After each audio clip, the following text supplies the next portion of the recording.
Hey y'all, happy Sunday. Hope everything is going well for you and yours.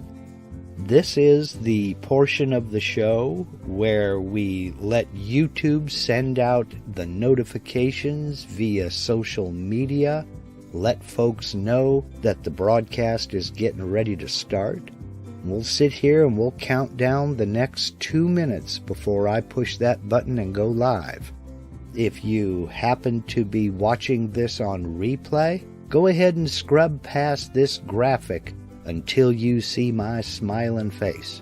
If you have any questions and you're joining us today in the live chat, feel free to go ahead and add those questions to the live chat now, and we'll get to them in due course during this live Q&A session. So, sit back, relax, grab a beverage, and we'll get going in about 30 seconds.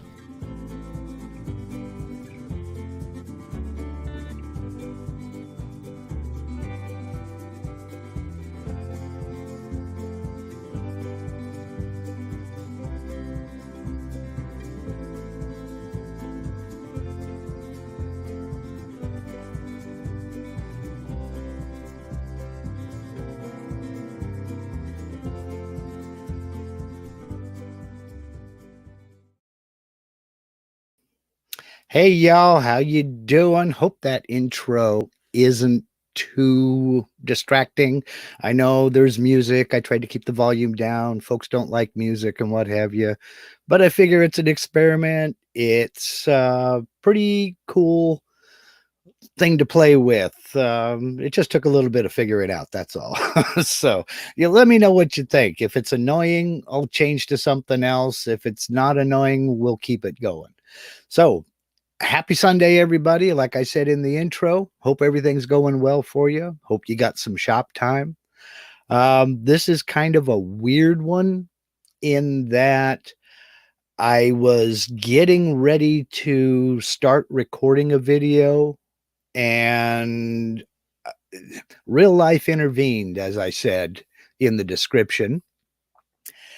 And it's kind of ironic here that Snow Crusher Greg up in Manitoba wants to know if there's any updates on the shop shed. And yes, there is. That's why real life intervened. And basically, the spray foam insulation was done yesterday. So what I now have is essentially a 16-foot long, 12-foot wide Yeti cooler. Hashtag not sponsored. So the insulation was done. 99.5% of the cleanup was done.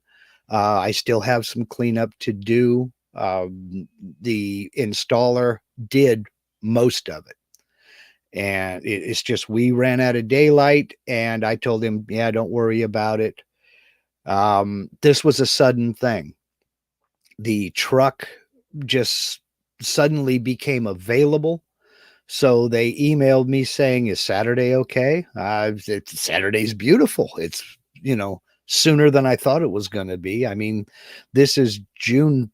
Today's June 13th. As we record this, I was expecting mid-July. So I'll do a little bit of specifics on it, but not a lot. Basically, we did 3 inches of closed cell spray foam, and I'll get further into that in next week's video. So you can look forward to that. Next week's video is going to be a shop shed update, and I was able to get a little bit of footage, but not a lot. I'll explain that in the video. But basically now I've got a big ice chest out in the backyard, and the real work can now begin. So it's going to start progressing it's going to start progressing a lot quicker. Now I'm no longer waiting on them. Now things are going to, come down to funding. And I've been saving my pennies for a few things. And your donations and your viewership has made all of this possible. You notice I keep using the hashtag not sponsored. That's because I haven't tried to work any deals on any of this stuff. Martin over at I Build Sheds in Tacoma, Washington, reached out to me and said he wanted to be the one to build the shed. And he made me an offer I couldn't refuse. So I went with that. But other than that, I have paid full price for everything. And it's all because of you guys. Every time you watch a video, every time you share the video, and people watch my videos, that helps me out. And that is what is funding this entire thing. So thank you very much, because without you guys, none of this would be possible at all. So it's going to start moving a little bit quicker as funds allow. And I'm hoping to be moved into it by September. Here's hoping. Speaking of September, a good percentage of my other focus is on the Vectric users group meeting. I'm having to get in the old shed and practice what I'm going to be doing a presentation on.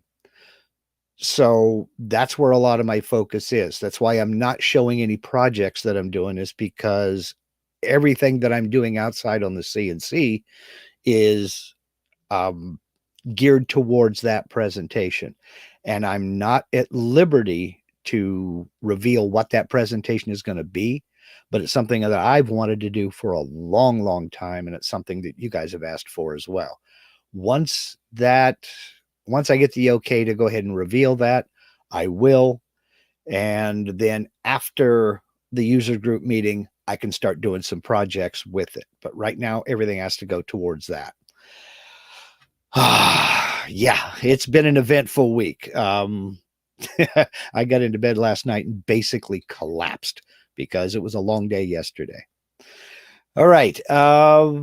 Today is open Q&A. So we'll go ahead and start. There are a few questions I've seen that were already posted in the chat over here. And I want to thank you guys for getting those questions over there. We have one here from RB Woodwork, who is right up the road from me, right up Interstate 5 from me. Said he was wondering if there was a way when copying to be able to paste in a specific location with the mouse pointer. And the answer to that is yes and no, kind of. Now, there may be another way of doing this, but this is really the only way that I'm aware of. And other people who are more into, exact precise placement, maybe you can enlighten me on some of this. But let me switch over to Aspire here, and we'll share my screen as soon as I get all this up. And we'll go into Aspire right here. I have just a small circle, 1/2-inch diameter circle that in this at my X0, Y0. So I'll select it, then click it again to go into move and transform mode. Now, as far as exact positioning is concerned, if you know the X and Y coordinates you want to move it to, let's say I want to move this to 2 inches over in X and 3 inches up in Y. So I want a positive coordinate of X2, Y3. I can put this into move and transform mode, hold down Control, click on this center node here, and move a copy up there. Now, with it still in move and transform mode, I can type in the coordinate I want this to be at. And so I'll just go, see, it is 3x2y with no spaces, and that didn't work. I knew it wouldn't work. Oh, I know why. I forgot a step. So I have my copy here in move and transform mode. Now I want to put my cursor over that center point of that circle and start to move it. I'm still holding down on that left mouse button. Now I'll type in 3x2y, and it moves it over. I got my numbers backwards. It is moved over to 3x. If I look up here at my scale, I can see that center point is at 3x and 2y off to the side over here. So that is one way to do it. Now, there may be another way to copy to an exact location without going through all of that, but I'm not aware of it. So if somebody can enlighten me on it. So basically just select, copy, and I'll hold down or go into move and transform mode. I'll hold down control to create a copy and drag that copy over here. Go back over the center square and start dragging it and go -2x -4y. And there we go. It will place that wherever you're entering, and you don't have to hit the enter key. You don't have to do no commas, no spaces. Just enter your X and Y coordinates like that, and it will automatically move that copy while you are moving it, while you're dragging it. So I hope that helps out. And again, if there's another way of doing this, please let me know. So we'll stop sharing that and come back here. Hope that answers your question there, RB. So if that is any help at all. So let's see. Let's go back up here a little bit and see if we have any other questions that are already in the chat. And just trying to find another question. I see today that y'all are saying okay to the intro. I tried to keep the music turned down because I know a lot of people do not like music at all. That's probably the number one complaint. I just think a lot of silence is kind of, it's just, yeah. Oh, well. Suicidal at all times wants to know the price stay the same on materials as quoted a year back. No, not exactly. It wasn't bad, but it was more than what you would think, But then again, and I'll get into this further next week. By the time you add up all the benefits, number one being I didn't have to do it. The installer came, he did it, he cleaned up, he's gone, everything's fine. I could never have done that in one day, and it would have cost me a lot more if I'd have gone with the DIY froth packs. So Steve Perdue, thank you very, very much for the super chat. I really do appreciate it. You can bet that that's going to go into the shop shed because I am chomping at the bit to get this puppy done and get moved in, So thank you very much for the super chat. I really do appreciate it. Let's see. Rick French says, looking for suggestions on the best bits and or methods for not tearing up Oramask to allow for painting. My end mills don't seem to work well for this. The number one thing that I have heard about Oramask is you need a finish on the surface for the Oramask to stick to. If you're just putting it over bare wood, it doesn't like to stick to it because the wood is porous. And if you're using something that's relatively open grain, it's not going to stick. I mean, you've got all that air surface in that open grain. So a shellac, a vinyl sanding sealer, a shellac-based sanding sealer, whatever, but seal that top surface. Put a finish on that top surface that you can always go sand back off later on. Number two, use very sharp bits. If you have used that bit much at all, you might want to dress up the edge.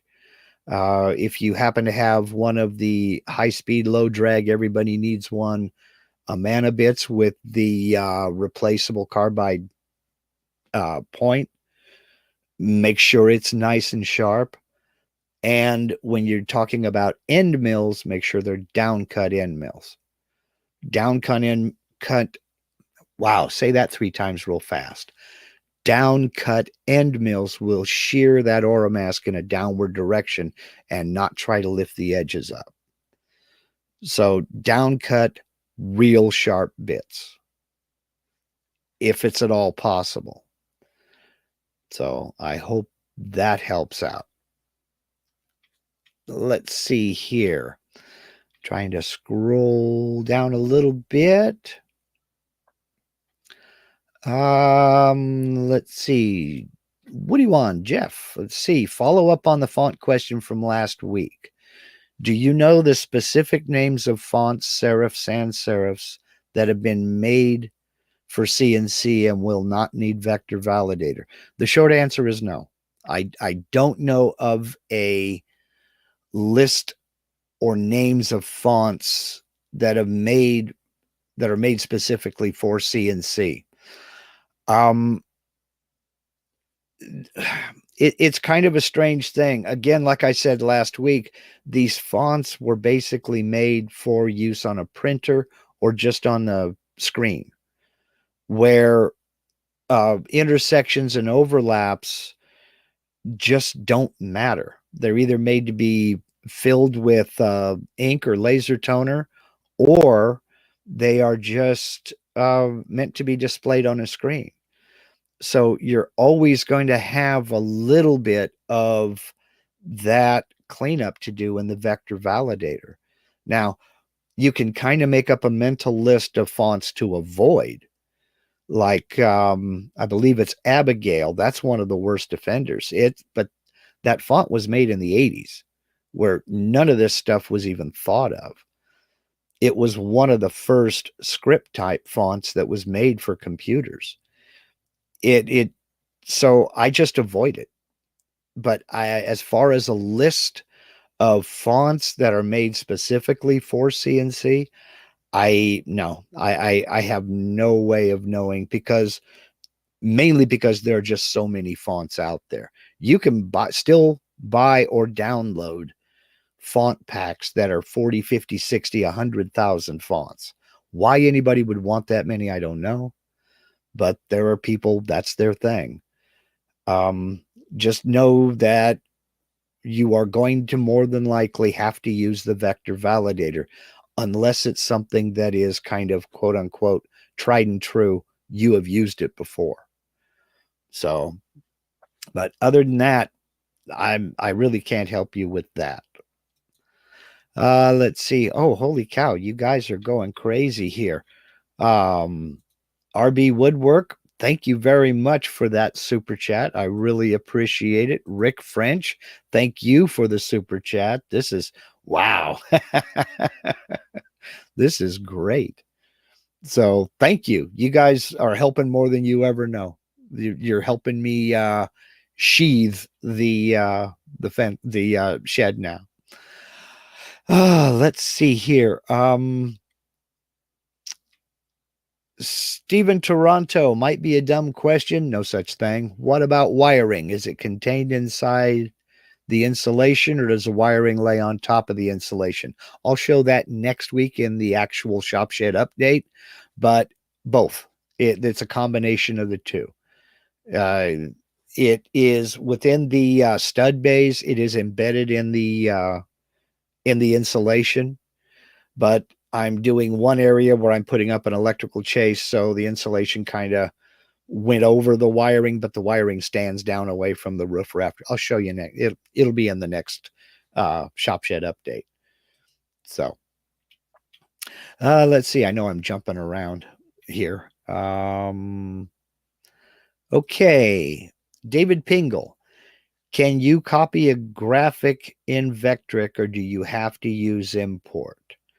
Now, a graphic in what regard? Are you talking about a bitmap image? You do need to import it. You can drag and drop into the workspace. I just haven't shown that because I don't do a lot of bitmap tracing. Or you can do the import, or you can copy and paste. But if you're talking about vectors, yes, you can have 2 sessions of vcarve or aspire open.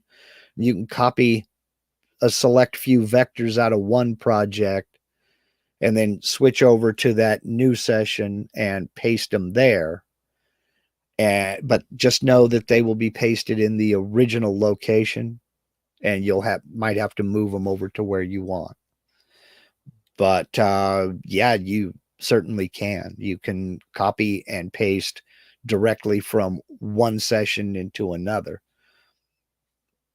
So I hope that answers that question, if that's what you meant. If not, please, elaborate. Let's see. Yeah, Steve Perdue says he's used Aura Mask, but better cutting with V-bits. Okay. Let's see. Suicidal at all times. Is there a way to change a form in 3D presets, like make square and get angled 3D, but want to change to curve or sharp curved?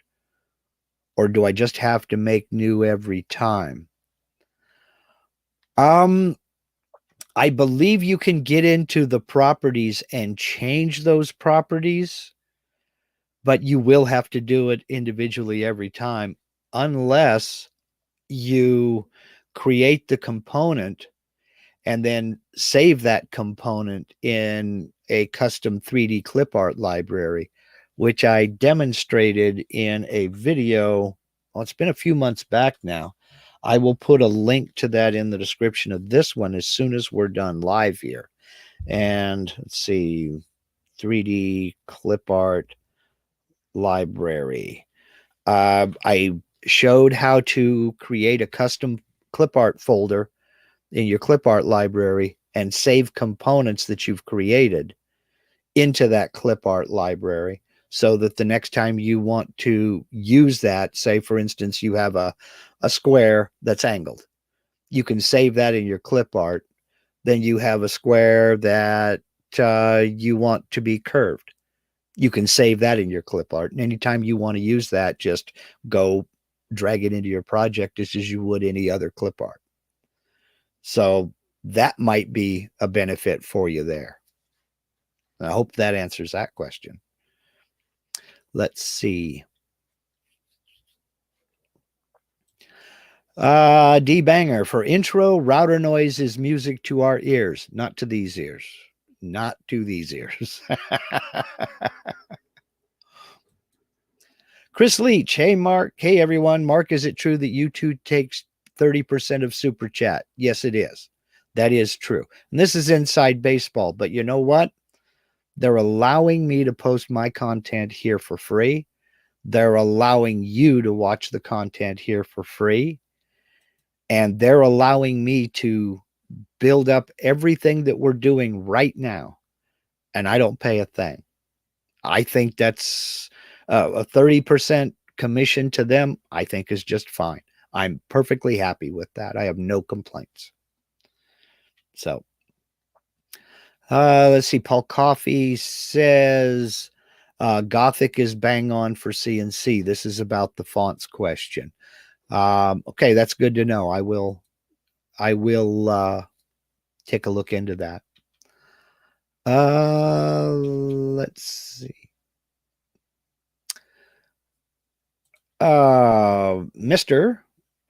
Okay. just joined here. Are you using Linux, CNC, or Mach? I use Mach 3. And the reason I use Mach 3 is because I haven't found a reason to upgrade to Mach 4 yet. I know it's old. I know a lot of people say it's obsolete. It still works. I bought the license 6 years ago, and I haven't found a reason to get rid of it yet. Having said that, if I were starting right now from scratch and I was using, say, a Windows 10 based computer and going with a smooth stepper, an Ethernet smooth stepper, or some sort of USB connection, I would use Mach 4. I would definitely go ahead and do that because it's made for those things.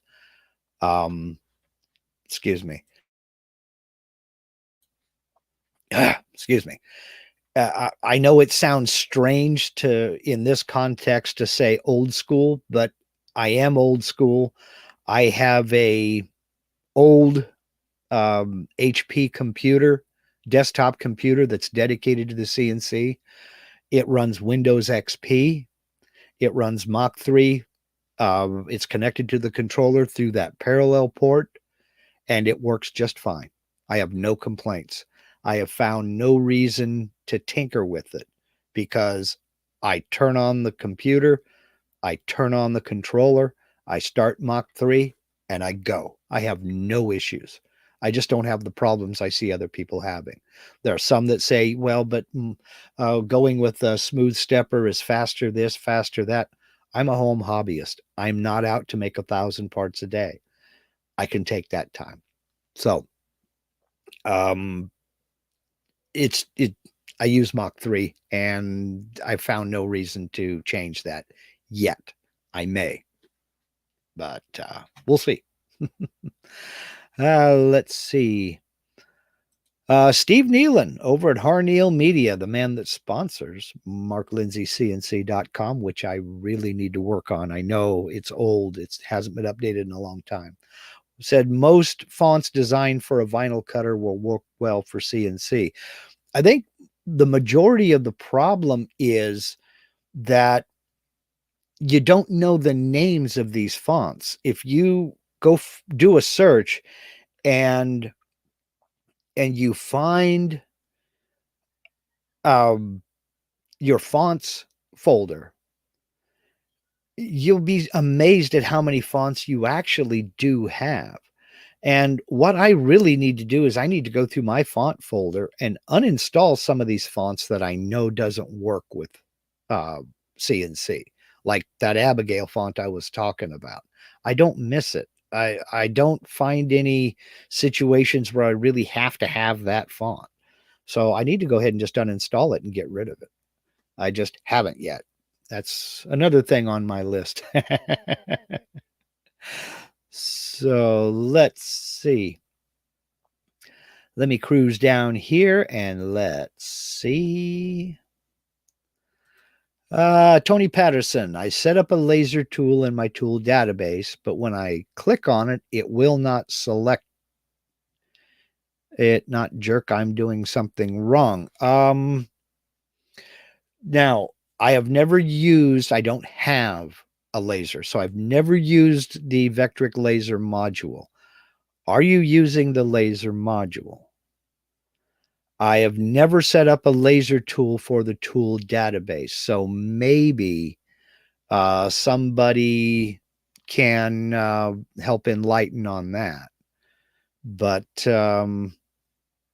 if you set it up in the tool database, depending upon which toolpath you're trying to use, I would imagine you're trying to use a profile toolpath. It should select it, or excuse me, either a profile or an engraving toolpath. It should let you select that tool. This might be a question for Vectric support. I would shoot them an email and let them know what's going on.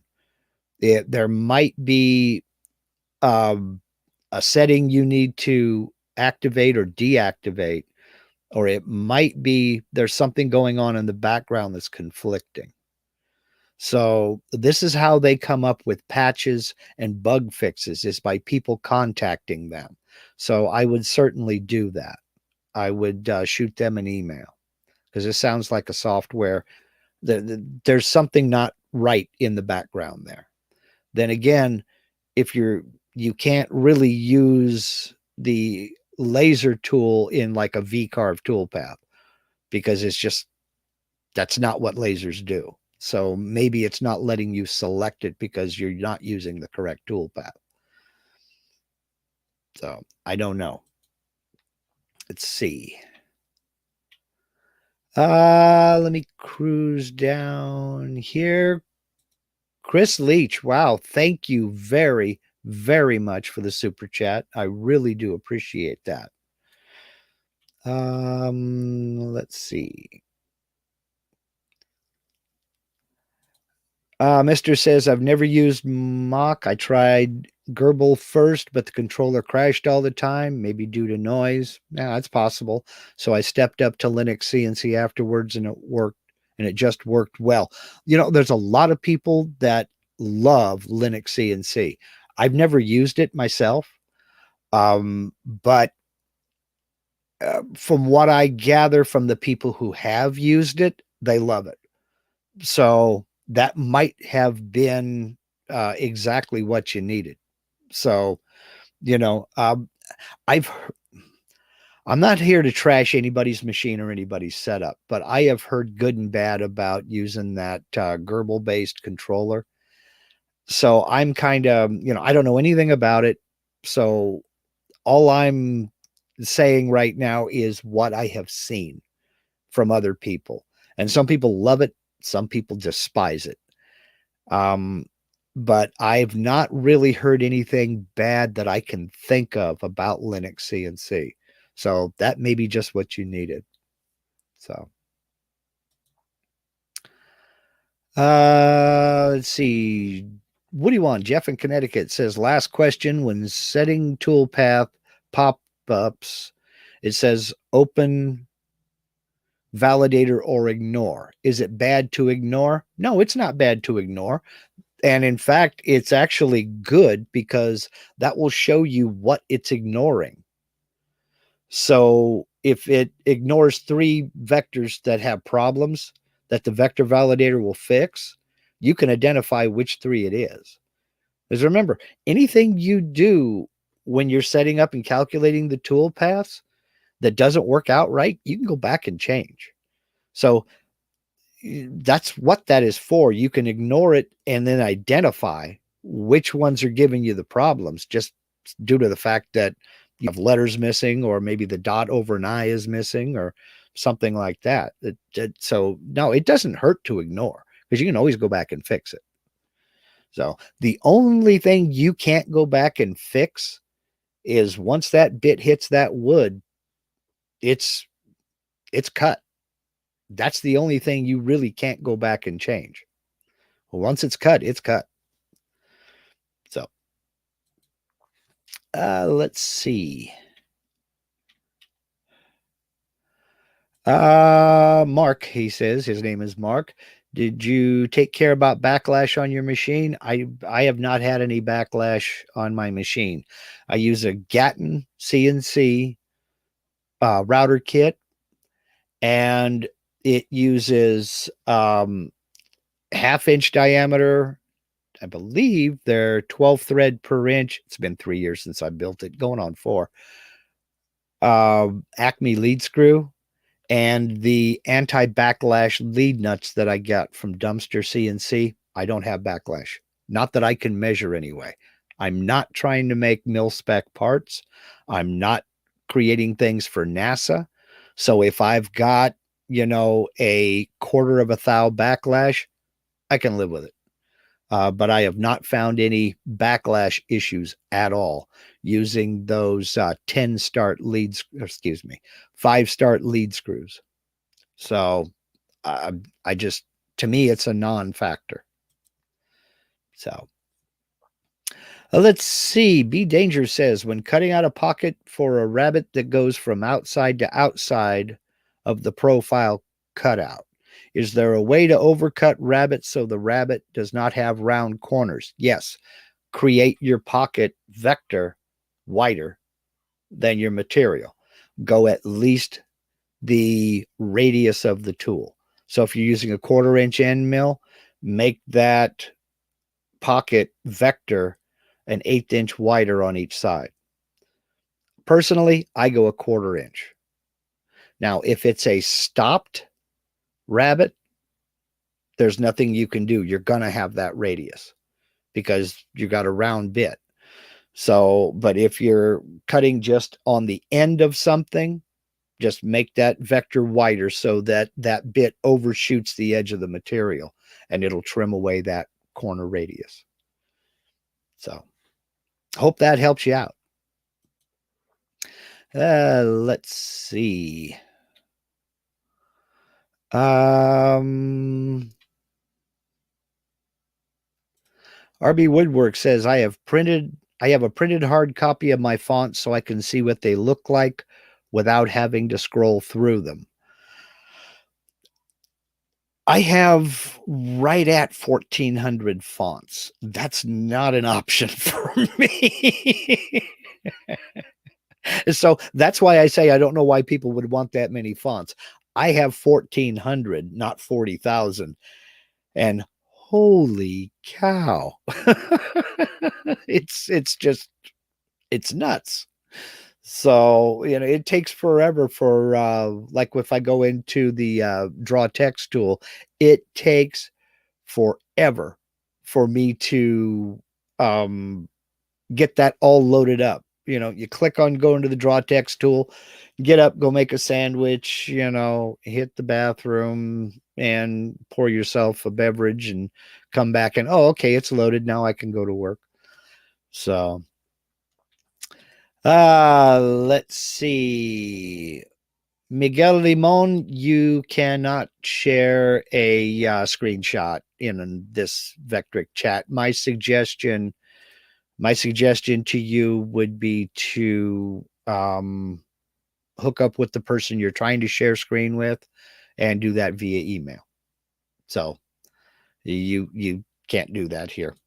So let's see. Ben Warren says, looked for a video on using laser for photos. Did not find. Did I overlook? No, you did not overlook. I don't have a video on using laser or photo VCAR. Not yet. Once I get in the new shop shed, that is in the plans. That's on the list. Not for laser, though. I don't own a laser. I had a K40 laser. Less said about that, the better. Suffice to say, I don't have it anymore. So, let's see. Is it the post processor or the software that maps how a CNC will perform a task? Yes. Like a 3-axis engraving text on a curve compared to a 5-axis could stay flat to the curve in Z-axis. That's a combination of several things. You're comparing apples to oranges there. But yes, it's a combination of the post processor and the software and your input and your physical machine. So let's see here. Trying to see. I know there was a couple of other questions up here that I missed, and I'm trying to come back up into okay, I guess I am caught up. Yes, I am caught up. Now, your question about photo V carving with the laser, Ben. That's a good segue into Michael Mazalik's video that's premiering at 2 Pacific, 5 Eastern. For some reason, I have a hard time remembering that's 5 Eastern. Michael is doing a video that I had to look up. because I didn't know that's what it was called. The technique is called a galoche. Now, you may not know what that technique is by the name, but you've seen it. And if all I have to do is mention engine turning or Rose engine lathe, then you'll know what I mean. It's galoche, and it's a repeated line pattern. And then, two for the price of one, as he says, he's also doing a segment on photo V-carve. Now, I don't know if he's going to do the galoche along with a photo V-carve, or they're both separate. Then he's going to combine them at the end. So we'll all just have to go see when he premieres that video this afternoon. And there is a link to that video down in the description of this video. So when we're finished here, look in the description, click that link, and go over to Michael's video. There'll be about an hour, and we can all find out together. I'm excited for this because there's a lot of, I didn't know that's what it was called. There's a lot of patterns that I would like to do using this kind of technique. I've had this in my mind for a long time. What I think would look very cool would be a rather shallow engraving, galoche engraving, and then backfilled with epoxy in a tabletop. Just backfill it with epoxy to make it nice and smooth, and then an epoxy top coat over the whole thing. I'd love to do something like that. I've got more ideas than a tail feather on a turkey parm, I'm telling you. So, yes, that's Michael Mazalik's video this afternoon at 2 Pacific, 5 Eastern. He's going to be talking about the photo V-carve as well as galoche. So, let's see. 1,400 fonts. We're going to need a bigger computer. Oh, no. I've got several terabytes of storage here. So let's see. Robert Dymock. Does anybody remember when, yeah, spell check, Vectric Forum shared a link to extra wood textures? I'm looking for it, but can't seem to find it. Did you do a search over there on the Vectric support forum for texture or wood texture? Was it a post that had photos for downloading and saving? Because if so, some of the best photos I have found for this is on the Wood database. It's a website. I'll look it up and find a Wood DB. I'll look it up and find a link and put that down in the description of this video. They show a good photo of face grain, edge grain, end grain, all of that stuff. And if you take a face grain photo, it's a photo. It's not an illustration, and it actually works pretty cool. So, I don't know the specific post that you're talking about, but let's see. Robert follows up. He says it had pics you could say, and you could save the whole directory. No, but that is something. I tell you what I'll do. I'll go over and do some searching and see if I can find it. And if I do, this is for future viewers. If I do, I'll put the link in the description. If I can't, I'll say so. I'll put a little declarative statement in there. So, okay, that was a good question, and keep those coming, by the way. Thank you. I love the tips and tricks as well.